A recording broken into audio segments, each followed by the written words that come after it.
जय Hind everyone. I hope आप सब लोग बहुत ही अच्छे होंगे और अपनी पढ़ाई को भी बहुत ही अच्छे से कर रहे होंगे। तो स्वागत है आप सभी का हमारे आज की रीडिंग की क्लास में। और चलिए देखते हैं कि आज हम किस तरीके से अपनी रीडिंग की क्लास को आगे बढ़ाते हैं। But before that I would like to share a few things regarding this class, that how can you get the maximum benefit of this class.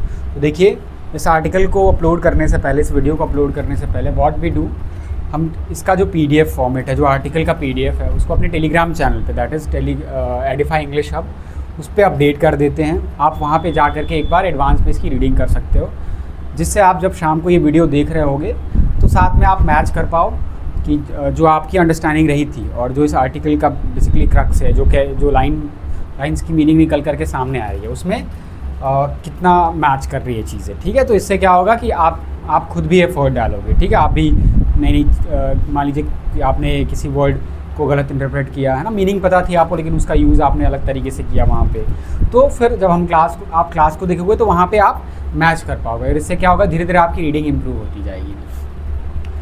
तो चलिए, और ये इस क्लास का बेनिफिट किनको हो सकता है, तो इस क्लास का बेनिफिट बेसिकली तीन लोगों को, तीन कैटेगरी में डिवाइड करता हूँ। ऐसे लोगों को बेनिफिट हो सकता है, तो वो लोग जो किसी कॉम्पिटिटिव एग्ज़ाम की प्रिपरेशन करते हैं। तो कॉम्पिटिटिव एग्ज़ाम की प्रिपरेशन करने वाले जो भी स्टूडेंट हैं, उनकी सिलेबस में इंग्लिश एक सिलेबस रहता है, सब्जेक्ट रहता है, तो वहाँ पे वोकैबुलरी हो गई है ना, ग्रामर के बहुत सारे रूल्स भी हम कभी कभार देखते रहते हैं इसमें आर्टिकल को रीड करते टाइम, या फिर हम रीडिंग कॉम्प्रिहेंशन जो हम सॉल्व करना होता है हमारे एग्ज़ाम में, चाहे पैराजम्बल हो गया, ठीक है, या क्लोज टेस्ट हो गया, तो इन सारी चीज़ों के लिए रीडिंग बहुत ही ज़रूरी है। ठीक है, देखिए, इंग्लिश रीडिंग का मतलब ये नहीं होता है कि जो भी वर्ड लिखा है उसका मीनिंग आप समझ लीजिए। उसका मतलब होता है कि उस लाइन, इस संदर्भ में इसका क्या मतलब हुआ, किस तरीके से हम इसको कनेक्ट कर पाएंगे, तो उस चीज़ को समझना होता है। That is read between the lines.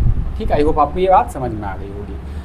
दूसरा किन लोगों को बेनिफिट हो सकता है, तो वो लोग इससे ज़्यादा बेनिफिट ले सकते हैं जो लोग जनरल पर्सपेक्टिव रखना चाहते हैं किसी भी टॉपिक को लेकर के। जैसे आज के आर्टिकल में ही हम देखेंगे कि इंडिया और पाकिस्तान के बीच में ऐसे तो बहुत सारे कॉन्फ्लिक्ट्स हैं, बट ये एक दूसरा एंगल निकल करके हमारे सामने आएगा, अभी हम थोड़ी देर में इसको देखेंगे। ठीक, और जो तीसरी चीज़ है, तीसरा किन लोगों को फ़ायदा होगा, तो ऐसे लोग जो स्पीकिंग वगैरह करना चाहते हैं या फिर अपने आप को अपडेटेड रखना चाहते हैं, ठीक है, या फिर अपनी रीडिंग स्किल को इन्हांस करना चाहते हैं, इम्प्रूव करना चाहते हैं, तो वो भी इस क्लास का बेनिफिट बहुत ही अच्छे से ले सकते हैं। रेगुलर बेसिस पे ये हमारी क्लास आती रहती है शाम को, शाम के टाइम पे हम इसका वीडियो अपलोड करते हैं। ठीक है, तो आई होप ये सारी बात आपको समझ में आ गई होगी। चलिए, आज के आर्टिकल का थोड़ा सा ओवरव्यू लेते हैं कि आज के आर्टिकल में आखिर बोला क्या है। तो आज के आर्टिकल में को डिस्कस करने से पहले एक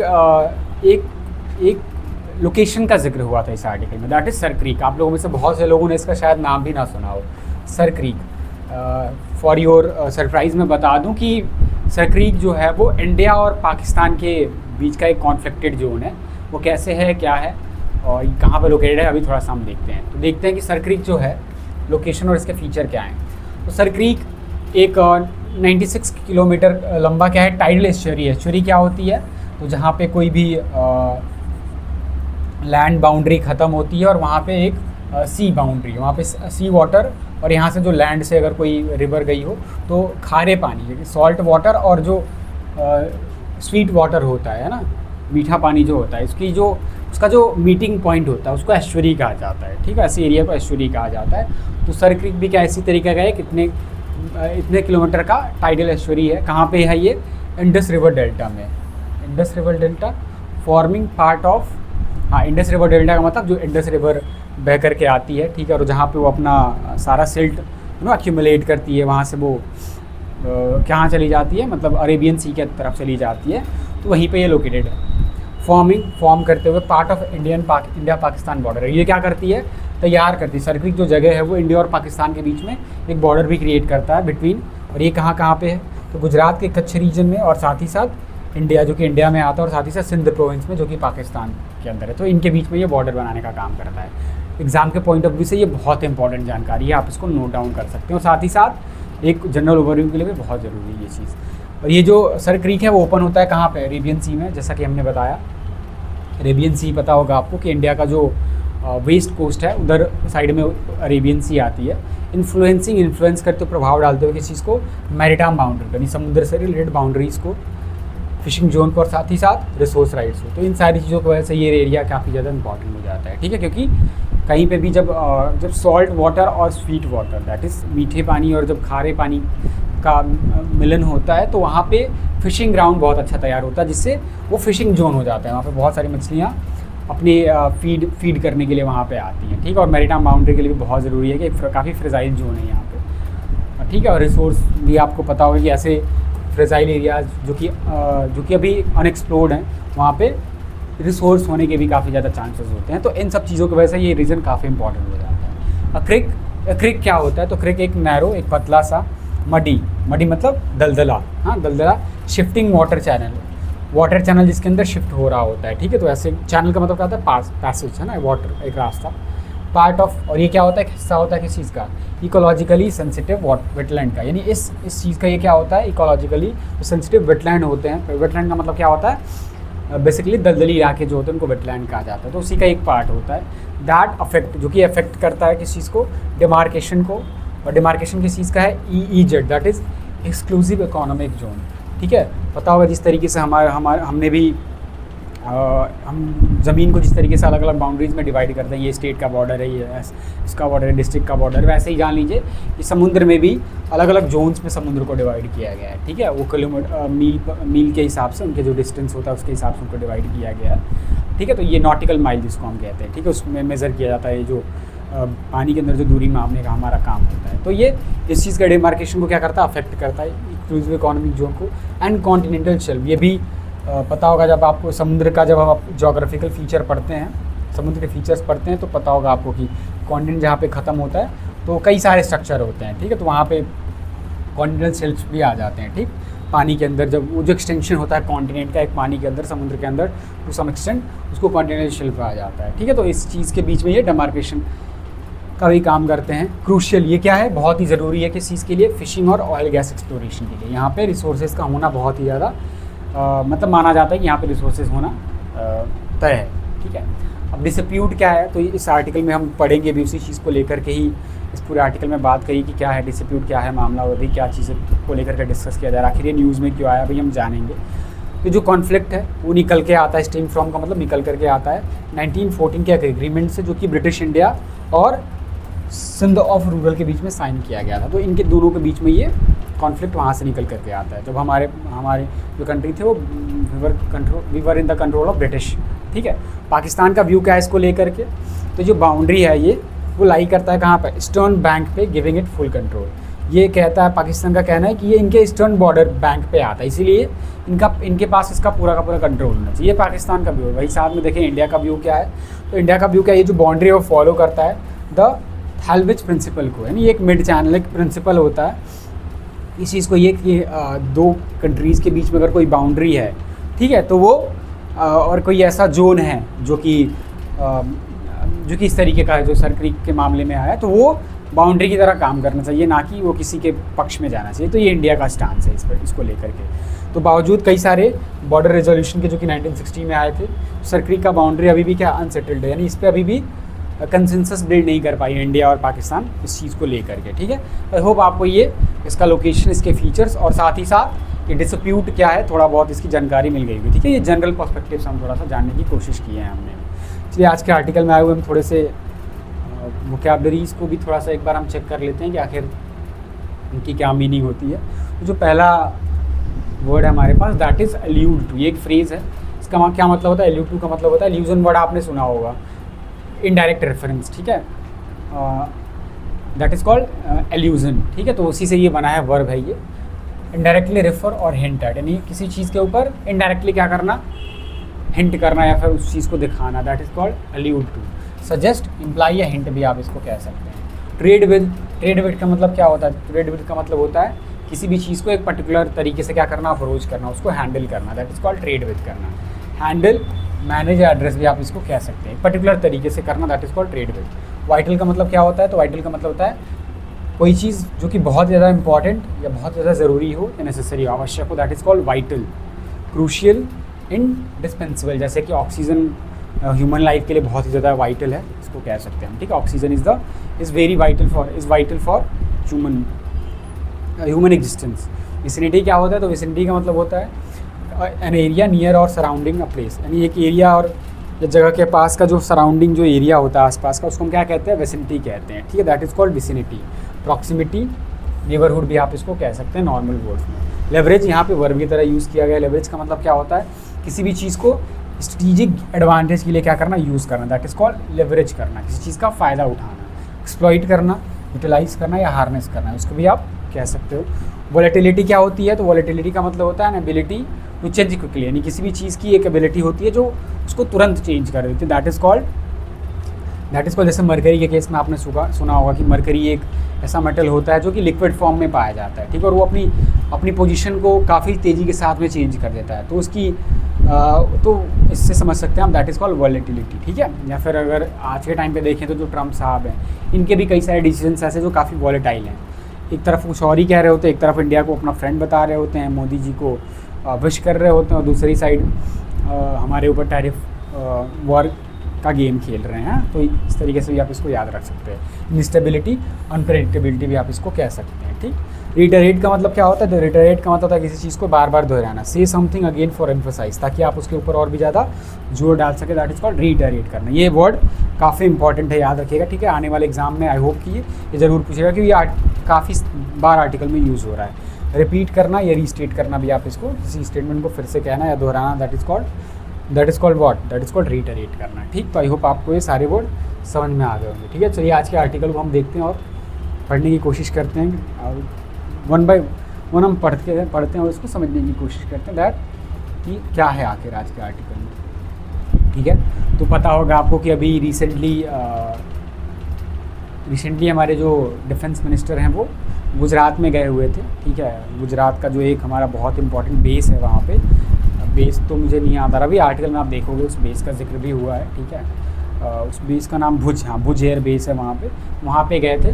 तो वहाँ पे वो उनका शेड्यूल था कि वो उधर भी जाएंगे, उस एरिया में भी जाएंगे, कच्छ रीजन में भी जाएंगे, लेकिन due to bad weather and unfavourable weather वो वहाँ पे नहीं जा पाए।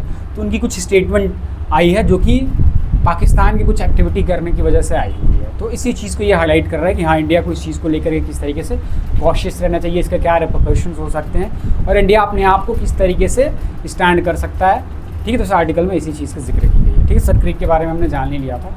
मार्शलैंड ट्रैप, नहीं ऐसा ट्रैप, ऐसा जाल, ट्रैप क्या होता है, जाल, ऐसा जाल जो मार्शलैंड है, काफ़ी दलदला है। देखिए पता होगा आपको सर्क्रिक का जो एरिया है ना, तो पूरी तरीके से क्या है, मार्शी लैंड है, पूरी दलदली इलाका है, जहाँ पे आपको ना सिल्ट भी दिख जाएगा, वाटर भी दिख जाएगा, ठीक है। और काफ़ी आप पढ़ोगे थोड़ा सर्क्रिक के बारे में और डिटेल में तो पता होगा आपको कि वहाँ पे दैट एरिया इज़ टोटली अनहैबिटेड, यानी वहाँ पे एक भी इंसान नहीं रहता। उसके बहुत सारे रीजन्स हैं कि वहाँ वो इकोलॉजिकली एक तो बहुत ही फ्रेजाइल है, बहुत ही वीक है, और साथ ही साथ वहाँ पे ऐसी स्पीसीज़ पाई जाती है जो ह्यूमन के लिए काफ़ी थ्रेट पॉइज करती हैं।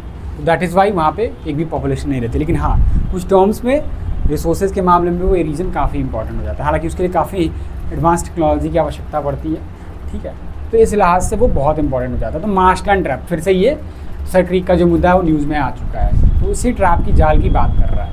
आपको पता होगा जब एक बार आप दलदल में फंस जाएँ तो आप अगर निकलने की कोशिश करते हैं तो आप और भी ज़्यादा फंसते जाते हैं उसके अंदर। तो इंडिया को इस चीज़ से थोड़ा बचना पड़ेगा। वो किस तरीके से, तो आर्टिकल पढ़ के आपको समझ में आ जाएगा। इंडिया मस्ट एड्रेस, इंडिया जो है उसको एड्रेस करना चाहिए। एड्रेस का मतलब क्या होता है, किसी भी प्रॉब्लम को आइडेंटिफाई करके उसका सोल्यूशन देना, दैट इज़ कॉल्ड एड्रेस, ठीक है। यहाँ पे वर्ब की तरह यूज़ हुआ है, ठीक है। एड्रेस नाउन फॉर्म में आपको पता होगा, किसी पता जिसको हम कहते हैं ना कि किसी इंसान, कोई इंसान कहाँ रहता है उसका पता भी तो उस नाउन फॉर्म में पता होता है। लेकिन एड्रेस का मतलब यहाँ पे, एड्रेस का मतलब संबोधित करना भी होता है, लेकिन यहाँ पे इसका मतलब होगा किसी प्रॉब्लम को आइडेंटिफाई करके उसका सॉल्यूशन है, दैट इज़ कॉल्ड एड्रेस। उनको एड्रेस करना, इंडिया को एड्रेस करना चाहिए, इसके कंसर्न्स को, इसके चिंताओं को, और वो किस चीज़ को लेकर के, तो अबाउट आगे बता रहा है, about Pakistan activities with care, जो पाकिस्तान की जो एक्टिविटीज़ है, जो हलचल है ना, उसको लेकर के उसके बारे में है। तो इस चीज़ को, कंसर्न को एड्रेस करना चाहिए विद केयर, और ये बहुत ही सावधानी के साथ में करना चाहिए, अदरवाइज़ वही होगा कि आप इस दलदल में फंसते ही चले जाओगे। अलूडिंग टू इंटेलिजेंस रिपोर्ट्स, यानी इनडायरेक्टली रेफरेंस देते हुए, बताते हुए, हिंट ऐड करते हुए उन इंटेलिजेंस रिपोर्ट्स का, ठीक है। ये पब्लिक में रिपोर्ट नहीं आई है, बट एक तरीके से उन्होंने क्या किया, इनडायरेक्ट रेफरेंस देते हुए इस रिपोर्ट का जो कि किसको लेकर के था ये रिपोर्ट, जो कि पाकिस्तान के हैवी मिलिट्री एक्टिविटी का था। पाकिस्तान की जो बहुत ही ज़्यादा मिलिट्री एक्टिविटी हो रही है कहाँ पे, इन एरियाज़, उन एरियाज़ में जो कि जुड़े हुए हैं, ज्वाइनिंग का मतलब जुड़े हुए हैं सर क्रीक से। तो इस चीज़ की तरफ इशारा करते हुए डिफेंस मिनिस्टर राजनाथ सिंह, यानी हमारे यहाँ के जो डिफेंस मिनिस्टर है, जो रक्षा मंत्री हैं, डिफेंस मिनिस्टर जो राजनाथ सिंह हैं, हैज़ वार्न्ड, उन्हें चेतावनी दी है। किसको चेतावनी दी है? पाकिस्तान को अगेंस्ट, किसके खिलाफ? यानी एडवेंचरिज्म, यानी अगर वो कोई भी अगर ऐसी आइडियोलॉजी लेके पाकिस्तान आता है जो एडवेंचर शो करे हो पाकिस्तान का इस रीजन में, तो वो उसके लिए उन्होंने चेतावनी दी है। किसके? बैड कॉन्सिक्वेंसेस उनको झेलने पड़ सकते हैं। मिस्टर सिंह स्टेटमेंट, यानी जो डिफेंस मिनिस्टर हैं हमारे, इनकी जो स्टेटमेंट है दैट की और रूट, एक जो रास्ता है किसको? कराची को पासेस, वो कहाँ से होकर के गुजरता है? सर क्रीक से होकर के गुजरता है। इनकी जो स्टेटमेंट थी ये इस बोथ पजलिंग, ये काफ़ी ज़्यादा पजल करने वाली भी है ना, परेशान हैरान करने वाली भी है, और इसी साथ चौंकाने वाली भी है और डिस्कंसर्टिंग भी है, यानी समझ में भी नहीं आ रहा, काफ़ी कॉम्प्लेक्स भी है और काफ़ी परेशान करने वाली भी है। कंसीडरिंग, यानी देखते हुए, द लिंगरिंग टेंशंस, यानी इस मंडराते हुए टेंशंस को, एंड द एब्सेंस, और उस एब्सेंस को, उस नामौजूदगी को, जो कि है डिप्लोमेसी का बिटवीन इंडिया एंड पाकिस्तान, यानी इंडिया और पाकिस्तान के बीच में जो एब्सेंस है डिप्लोमेसी का, और जो लिंगरिंग टेंशंस हैं, जो खतरे या टेंशन जो बनी हुई हैं, इसकी तरह इस चीज़ को देखते हुए ये काफ़ी ज़्यादा इनकी जो स्टेटमेंट है वो पजलिंग और डिस्कंसर्टिंग है, परेशान करने वाली है। हिज रिमार्क्स, इनकी जो टिप्पणियाँ थी, ड्रीव अ पैरेलल विद, ये क्या करती है? ये कंपेयर करती है। ड्रीव अ पैरेलल का मतलब क्या होता है? किसी चीज़ को कंपेयर करना किसी के साथ में, तो कंपेयर करती है उस 1965 के इंडिया पाकिस्तान वॉर की, है ना, इस चीज़ के कंपेयर करती है व्हेन, जब इंडियन आर्मी एडवांस, जो हमारी भारतीय सेना है, उसने एडवांस कर लिया, बढ़त बढ़ा ली थी, आगे निकल गए थे कहाँ पे? टू द आउटस्कर्ट्स पे, उन बाहरी इलाकों पे, जो कि है लाहौर के, नहीं, हमारी इंडियन आर्मी 1965 के अंदर, आपको पता होगा, पढ़ोगे आपको तो पता चलेगा कि लाहौर के आउटस्कर्ट तक हमारी इंडियन आर्मी एडवांस कर चुकी थी, पहुँच चुकी थी। Sir Creek is an uninhabited largely inaccessible marshland, ये जो लोकेशन है सर क्रीक, वो क्या है? एक ऐसा मार्शलैंड है, एक ऐसी दलदली ज़मीन है जो कि पहली बात तो इनहेबिटेटेड है, यानी वहाँ पे कोई भी इंसान नहीं रहता, और दूसरी बात आमतौर पे ये इनएसेसिबल है, यानी इसके यहाँ पे एक्सेस करना भी काफ़ी डिफ़िकल्ट है, जो कि कहाँ पे आता है? ये बिटवीन गुजरात एंड सिंध, जो कि गुजरात और सिंध के अंदर आता है, जो कि पाकिस्तान के अंदर है ना, इन पाकिस्तान, गुजरात पता होगा आपको, इंडिया, यानी इंडिया और पाकिस्तान के बीच में ये रीजन आता है। विद अ कॉम्प्लेक्स, उस कॉम्प्लेक्स वेव के साथ में, जटिल या फिर डिफ़िकल्ट जाल के साथ में है, जो कि है वाटरवेज का, यानी पानी के रास्तों का, और साथ ही साथ उस शिफ्टिंग, यानी बदलते रहे टाइडल पैटर्न्स का। तो इस चीज़ के साथ में ये काफ़ी ज़्यादा मार्शलैंड है ना, जो कि एक्सेसिबल है। यहाँ पे वाटरवेज काफ़ी ज़्यादा चेंज होते रहते हैं, और क्योंकि मार्शी लैंड है, ठीक है, पानी का फ्लो ज़्यादा हुआ तो पूरा का पूरा जो लैंड है जो कि काफ़ी दलदला सा होता है, वो शिफ्ट कर जाता है, तो रास्ते ब्लॉक हो जाते हैं, ठीक है। और टाइडल पैटर्न्स भी काफ़ी ज़्यादा क्या होते हैं? शिफ्ट होते रहते हैं। टाइडल पैटर्न का मतलब पता होगा, जो पानी में जो ज्वार भाटा आती है, दैट इज़ कॉल्ड टाइडल, ठीक है। इट रिमेन्स अ डिस्प्यूट, ये बना हुआ है, क्या बना हुआ है? एक डिस्प्यूट, झगड़े की जड़, बिटवीन द टू कंट्रीज, यानी दो देशों के बीच में, ये बता दिया इस आर्टिकल में। नेविगेशन इज़ एक्सट्रीमली चैलेंजिंग, ये जो नेविगेशन है, यहाँ पे जो ट्रैवल करने का काम है, डायरेक्शन पता लगाने का जो काम है, वो काफ़ी ज़्यादा चैलेंजिंग है यहाँ पे, एंड रिक्वायर्स, और उसको ज़रूरत है, इस नेविगेशन को ज़रूरत है एक्सपर्ट नॉलेज, यानी एक्सपर्ट के नॉलेज की ज़रूरत है, जो कि है ऑफ द टेरेन, इस टेरेन का अगर किसी को नॉलेज है, जो कि एक्सपर्ट हो, एक्सपर्टीज़ हो उसको इस टेरेन के बारे में, तो नेविगेशन तभी पॉसिबल है, ठीक है। रिक्वायर्स इसकी चीज़ की ज़रूरी, ये चीज़ को ज़रूरी बना देता है। ऑन द इंडियन साइड, अगर हम इंडियन साइड की बात करें, द स्टेचुरियन रीजन, यानी ये जो रीजन है, जो एरिया है, जो कि शरीर से बना हुआ है, is already under layered security, ये पहले से ही क्या है? लेयर्ड सिक्योरिटी के अंदर, यानी कई सारे लेयर्स में सिक्योरिटी को क्या किया जाता है? इंश्योर किया जाता है। किस तरीके से? तो with the border security force, यानी जो BSF है हमारी, पता होगा आपको, ठीक है, Indian Army, Indian Coast Guard, और साथ ही साथ इंडियन एयरफोर्स, मेंटेनिंग, इनके मेंटेन करने के साथ, इन चारों जो हमारे अलग अलग सिक्योरिटी फोर्सेज है, इनके मेंटेन करने के साथ में ही, बनाए रखने के साथ में किस चीज़ को? और स्ट्रॉन्ग प्रेजेंस को, यानी पता होगा कि ये सारे के सारे लोग कहाँ वहाँ पर डिप्लॉय हैं, ताकि कोई भी, जब से ये अटैक हुआ हमारा, दैट वाज 26/11 का जो अटैक हुआ, तब से हमने भी यहाँ पे काफ़ी ज़्यादा अपनी प्रेजेंस को इन्हांस कर दिया है, क्योंकि उसी रीजन से होकर के इंडिया में घुसपैठिए आ गए थे, टेररिस्ट आ गए थे, और मुंबई अटैक हुआ था उसी दौरान। ठीक है। इंडिया कंसीडर यानी इंडिया का मानना है द एरिया, जो एरिया है, रीजन है, एज वाइटल फॉर, कि ये उतना ज़्यादा इंपॉर्टेंट है किसके लिए, ऑयल और साथ ही साथ गैस के एक्सप्लोरेशन के लिए, जितना कि एज वेल एज, और साथ ही साथ किस चीज़ के लिए इंपॉर्टेंट है ये, फिशिंग राइट्स के लिए भी काफ़ी ज़्यादा इंपॉर्टेंट है, कि यहाँ पे फिशिंग यानी जो मछली पकड़ने का जो काम है उनका उसको लेकर के जो अधिकार राइट्स हैं, तो उन चीज़ों के लिए काफ़ी ज़्यादा ये रीज़न इंपॉर्टेंट हो जाता है इंडिया के हिसाब से। इंडियाज़ मेजर पोर्ट, यानी इंडिया के जो बड़े बड़े पोर्ट्स हैं, that is Mundra and candela ना, मुंद्रा और कांडला पोर्ट जो है बड़ी बड़ी पोर्ट्स हैं, पता होगा आपको, ठीक है। एग्जाम्स में काफ़ी बार क्वेश्चन पूछ लिया जाता है कि इनमें से आप ये मेजर पोर्ट्स कौन सी हैं। पोर्ट क्या होता है? पोर्ट होता है जहाँ पे शिप वगैरह जो ट्रेड वाली शिप होती हैं वो आके वहाँ पे डॉक होती है, वहाँ पर रुकती हैं, they are known as port. जैसे कि मुंद्रा पोर्ट या फिर कांडला पोर्ट, ठीक है, located in the gulf of Kutch. और ये कहाँ पे लोकेटेड है? दोनों के दोनों पोर्ट्स गल्फ ऑफ कच्छ के अंदर लोकेटेड हैं, ठीक है। तो इंडिया के जो ये दोनों पोर्ट्स हैं are also in close vicinity, ये भी पास में ही है, सर क्रीक के पास में ही है, बात बता रहे हैं यहाँ पे, ठीक है। वेसिनिटी का मतलब प्रॉक्सिमिटी, समीपता। लार्ज स्केल ग्राउंड ऑपरेशन, यानी बड़े स्केल पे ground operation are nearly impossible, वो क्या है? लगभग इम्पॉसिबल है, यानी असंभव है इन द रीजन, इस एरिया में बहुत सारे रीजन है इसके, विच लैक्स रोड्स, जहाँ पे कमी है किस चीज़ की? पहली बात तो रोड्स की, सिविलियन पॉपुलेशन, यहाँ पे कोई सिविलियन पॉपुलेशन भी नहीं है, एंड साथ ही साथ एडमिनिस्ट्रेटिव इंफ्रास्ट्रक्चर भी यहाँ पे बनाया नहीं है, तो इसीलिए ये काफ़ी ज़्यादा मुश्किल है यहाँ पे ऑपरेट करना। पता होगा आपको, ऑपरेट करने के लिए आपको बहुत सारे इंफ्रास्ट्रक्चर है ना, रोड्स, पॉपुलेशन, इसकी ज़रूरत पड़ती है इंटेल वगैरह फाइंड आउट करने के लिए। हालांकि ड्यूरिंग ऑपरेशन सिंदूर, हमने ये सिंदूर के दौरान, ऑपरेशन सिंदूर के दौरान देखा, पाकिस्तान अटेम्प्ट, यानी पाकिस्तान ने क्या की, कोशिश करी टू स्ट्राइक मिलिट्री इंफ्रास्ट्रक्चर, कि क्या करे वो, चोट पहुंचाए किस चीज़ को? मिलिट्री के इंफ्रास्ट्रक्चर को, विच क्लोज टू यानी लगभग इतने सारे ड्रोन्स के साथ में, 400 ड्रोन्स के साथ में अक्रॉस, जो कि कहाँ पे था? पूरे 36 लोकेशंस के ऊपर था, फ्रॉम ले टू सर क्रीक, जो कि ले से लेकर के सर क्रीक तक था, यानी इतने लोकेशंस में, जो कि यहाँ से लेकर के यहाँ तक था, 400 ड्रोन्स के साथ में स्ट्राइक करने की कोशिश करी।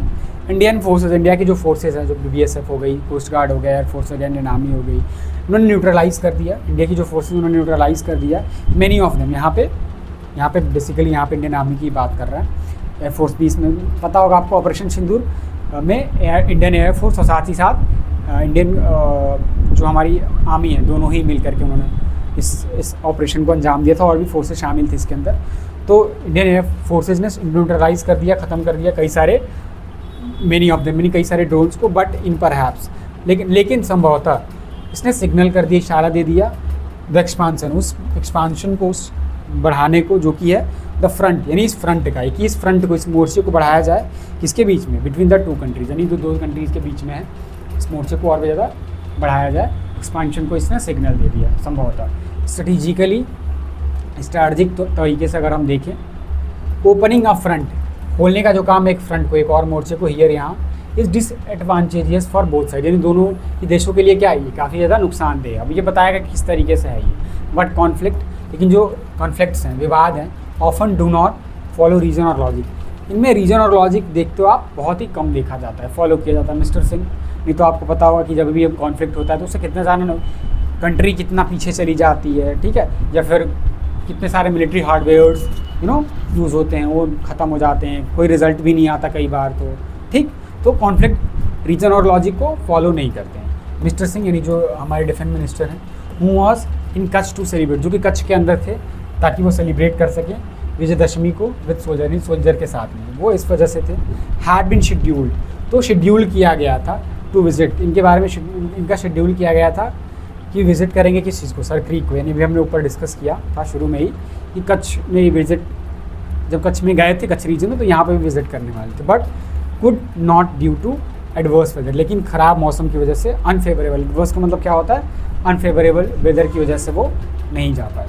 और ड्रेसिंग ट्रूप्स, और ड्रेस करते हुए, संबोधित करते हुए, यहाँ पे एड्रेस का मतलब क्या हो गया? संबोधित करना, संबोधित करते हुए किसको? ट्रूप्स को, सेना की टुकड़ियों को, एट भुज मिलिट्री बेस, यहाँ पे हमारी जो भुज के अंदर जो मिलिट्री बेस है, हेरिटेरेटेड, उन्होंने जोर डाल के रिपीट किया इंडिया के किस चीज़ को? कंसिस्टेंट पोजीशन को, नहीं, जो लगातार इंडिया की जो पोजीशन बनी हुई है, स्थिति बनी हुई है, उस चीज़ को, ताकि रिजॉल्व किया जा सके द इशू, इस मुद्दे को, थ्रू डायलॉग, बातचीत के द्वारा, यानी इस चीज़ को भी उन्होंने क्या किया? एम्फसाइज़ किया। ये इंडिया को करना भी चाहिए, ठीक है, क्योंकि कॉन्फ्लिक्ट से नुकसान ही होता है, फ़ायदा कुछ नहीं होता है। इस सेट उन्होंने कहा पाकिस्तान के जो टेंशन्स हैं यानी जो इरादे हैं रिमेन अनक्लियर, अभी भी ये क्या है, अस्पष्ट है, अभी पता नहीं चलता कि आखिर पाकिस्तान करना क्या चाहता है।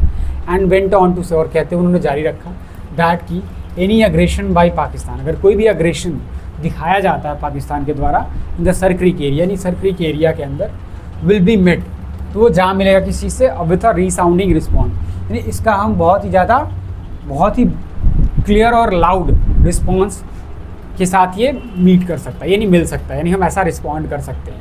दैट विल चेंज, जो कि बदल देगा बोथ हिस्ट्री एंड जोग्राफी, यानी दोनों ही चीज़ों को, जो कि हिस्ट्री भी है और जोग्राफी भी है। ठीक, adding to India security concern, add to मतलब इसमें जोड़ते हुए, जो कि इंडिया का सिक्योरिटी कंसर्न वो क्या है, चाइनीज़ के द्वारा जो backed mining and power projects हैं, चाइना के द्वारा सपोर्टेड जो माइनिंग है ना, माइनिंग का मतलब खनन का जो काम है, या फिर पावर के जो प्रोजेक्ट्स हैं इस इन द पाकिस्तानी पार्ट, यानी पाकिस्तानी पार्ट के अंदर of the run of Kutch, यानी रन ऑफ कच्छ के अंदर जो पाकिस्तान का जो एरिया है वहाँ पे चाइना के द्वारा जो बैक्ड माइनिंग और पावर है, ये भी क्या है, इंडिया की सिक्योरिटी कंसर्न को और भी ज़्यादा बढ़ा रहे हैं, जोड़ रहे हैं उसके अंदर, नियर गुजरात, ठीक है, गुजरात के आसपास।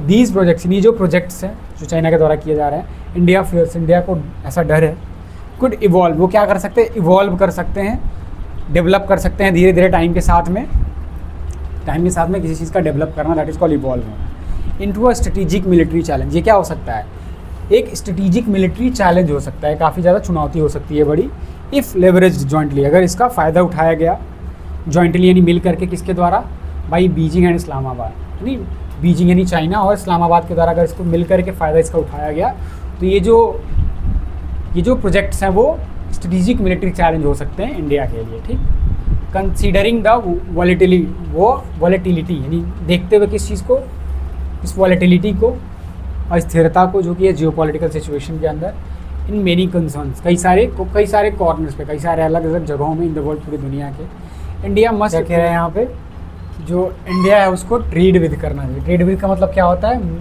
केयरफुली मूव करना, आगे बढ़ना, जब मामला बहुत ही ज़्यादा गंभीर हो, किस चीज़ के साथ में, तो केयर के साथ में और विजडम के साथ में, तो इस चीज़ के साथ में इंडिया को आगे बढ़ना चाहिए। Strategy should be disconnected from domestic politics, यानी जो हमारी जो घरेलू पॉलिटिक्स है उससे जो हमारी स्ट्रैटेजी है वो बिल्कुल ही अलग होनी चाहिए, डिसकनेक्टेड होनी चाहिए, जुड़ी हुई नहीं रहनी चाहिए। न्यू दिल्ली है मस्ट डू एवरीथिंग, यानी इसको सब कुछ करना चाहिए अंडर इट्स कमांड, जो भी इसके कमांड के अंदर है, जो इसके बस का है वो सब करना चाहिए इसको, बट फर्स्ट, लेकिन सबसे पहले डिप्लोमेसी पहले आती है, कूटनीति पहले आती है, ताकि एड्रेस किया जा सके, सुलझाया जा सके इसके सिक्योरिटी कंसर्न्स को, यानी जो भी सिक्योरिटी को लेकर कंसर्न्स हैं इस रीजन में, तो इसको ध्यान में रख करके इंडिया को जो भी स्टेप लेना है वो उठाने चाहिए। ठीक है, तो आई होप आपको ये आर्टिकल पूरा का पूरा समझ में आ गया होगा। चलिए आज के आर्टिकल के हम नेक्स्ट पार्ट पे बढ़ते हैं, दैट इज़ आरसी क्वेश्चंस। ठीक है, तो आई होप ये आर्टिकल आपको समझ में आ गया होगा। ठीक है, एक बार अगर आपको समझ में नहीं आया तो दोबारा से इस वीडियो को चला के देख सकते हैं आप। ठीक है, चलिए देखते हैं आज के क्वेश्चंस को, ताकि हम अपने हिंदुस्तानी को क्या कर सकें, एक बार चेक कर सकें कि हाँ हमें ये आर्टिकल अच्छे समझ में आया है कि नहीं। ये क्वेश्चंस के थ्रू ही पॉसिबल होता है। Why does the Sir Creek reason, यानी जो सरक्रीक का रीज़न है, full strategic importance for India के लिए क्यों ज़रूरी है, स्ट्रैटेजिकली क्यों इंपॉर्टेंट है। इट इज़ डेंसली पॉपुलेटेड, यहाँ पे तो इसी से गलत हो गया। इट प्रोवाइड एक्सेस टू की माउंटेन रूट्स, ये भी गलत हो गया। It affects maritime borders and grand resource rights, बिल्कुल हमारा सी ऑप्शन सही हो जाएगा यहाँ पे। मैरीटाइम बॉर्डर को सबसे पहले बात तो अफेक्ट करता है, और साथ ही साथ रिसोर्स के राइट्स को भी क्या करता है, ये देता है, यानी ग्रांट करता है। ठीक है, इट मीन्स मेजर, इसकी भी नहीं बात करी थी इस आर्टिकल में। ठीक है, ये आंसर भी नहीं होगा। नेक्स्ट क्वेश्चन इज व्हाट की approach does the article suggest, यानी कौन सा मुख्य अप्रोच आर्टिकल ये सजेस्ट करता है इंडिया शुड अडॉप्ट, इंडिया को अडॉप्ट करना चाहिए पाकिस्तान की एक्टिविटीज़ को लेकर के। Aggressively increase military presence near Sir Creek, इससे मामला बिगड़ सकता है, ये आंसर नहीं होगा। इमीडिएट रिटेलिएशन के ऊपर काम करना चाहिए बिना डिप्लोमेटिक इंगेजमेंट के, इसकी भी नहीं बात करी है। सिचुएशन को इग्नोर कर दें और इंटरनेशनल मीडिएशन के ऊपर डिपेंड हो जाए। ठीक है, इससे तो सिचुएशन और भी ज़्यादा ख़राब हो जाएगी। ठीक है, and we are in the position that we can handle these kind of situation in regarding itself, है ना।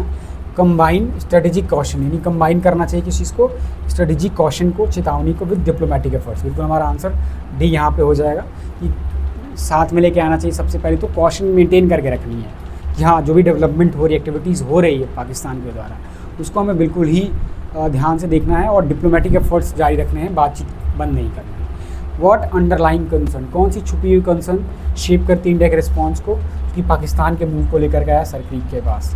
इंडिया का कौन सा रिस्पॉन्स पाकिस्तान के मूव को सर क्रीक में जो कि दिखाता है, ठीक है। द पॉसिबिलिटी हो सकती है, किस चीज़ की संभावना हो सकती है चाइना की कि वो लेवरेज करे, फ़ायदा उठाए सिचुएशन का, ताकि पाकिस्तान के पोजीशन को क्या कर सके, इन्हांस कर सके। तो हमारा आंसर यही हो जाएगा। सबसे मेन कंसर्न हमारा यही है कि अगर पाकिस्तान और चाइना एक साथ आ गए वहाँ उस रीजन में, तो सिचुएशन थोड़ी सी डिफरेंट हो सकती है, फिर वो हमारे लिए एक मिलिट्री चैलेंज हो सकता है, स्ट्रेटेजिक मिलिट्री चैलेंज हो सकता है। तो हमारा क्वेश्चन नंबर 3 का ये आंसर हो जाएगा। बाकी सर ऑप्शन भी देख लेते हैं। डिक्लाइन ऑयल और रिजर्व नियर अरेबियन सी, अरेबियन सी की बात नहीं करी थी। बढ़ते हुआ जो थ्रेट है पायरेसी का रीजन के अंदर, जो कि फिशिंग जोन को लेकर के नहीं। प्रेशर फ्रॉम इंटरनेशनल ऑर्गेनाइजेशन, ये भी हमारा आंसर नहीं होगा। तो answer A will be the option A will be the correct answer. तो होप आपको ये सारे क्वेश्चन समझ में आ गए होंगे। आप इसको एक बार खुद से भी ट्राई कर सकते हैं। कहाँ पे कर सकते हैं, तो हम इस आर्टिकल का PDF आपको एडिफाई इंग्लिश हब पे अपलोड कर देते हैं, ठीक है। आप इस पे जा करके इस पूरे के पूरे PDF को एक्सेस कर लेंगे। तो वहाँ से भी आप एक ओवरव्यू एक बार आप इस इन्फॉर्मेशन को भी रीड कर सकते हैं, और साथ ही साथ जो वोकैबुलरी जो वर्ड्स है उसको रिवाइज कर सकते हैं, और क्वेश्चंस को भी एक अटेम्प्ट दे सकते हैं। इससे आपकी अंडरस्टैंडिंग और भी ज़्यादा स्ट्रॉन्ग होगी, और ठीक है। और साथ ही साथ अगर हमारा आप इंस्टाग्राम पे भी अगर जुड़ना चाहते हैं, तो ये हमारा हैंडल है, that is Edify English hub, ठीक है। एडिफाई _English _hub, इस पर आप एक्सेस ले सकते हैं। और यहाँ पे हम आपको डेली वोकैबुलरी है ना, फ्रेजेस, इडियम्स वगैरह अपडेट करते रहते हैं, और साथ ही साथ अपनी ऑफलाइन क्लासेस से जुड़ी हुई सारी जानकारी हम यहीं पे देते हैं। तो अगर हमारा ऑफलाइन बैच आप लेना चाहते हैं, जो कि इंडिविजुअल इंग्लिश और साथ ही साथ स्पीकिंग के लिए भी अवेलेबल है, अगर आप अपना कम्युनिकेशन स्किल बेहतर करना चाहते हैं, चाहे वो आप किसी SSB वगैरह की प्रिपरेशन कर रहे हो, या फिर आप अपनी पर्सनैलिटी के लिए करना चाह रहे हो, तो पर्सनैलिटी इंप्रूवमेंट के लिए करना चाह रहे हो, तो उसके लिए एक हमारे यहाँ क्लासेस हर महीने हर हफ्ते शुरू होती रहती हैं। तो आप वहाँ पे भी उसकी जानकारी ले सकते हैं इस इंस्टाग्राम हैंडल पे। तो आई होप ये आपको क्लास पसंद आई होगी। मिलते हैं आपसे नेक्स्ट।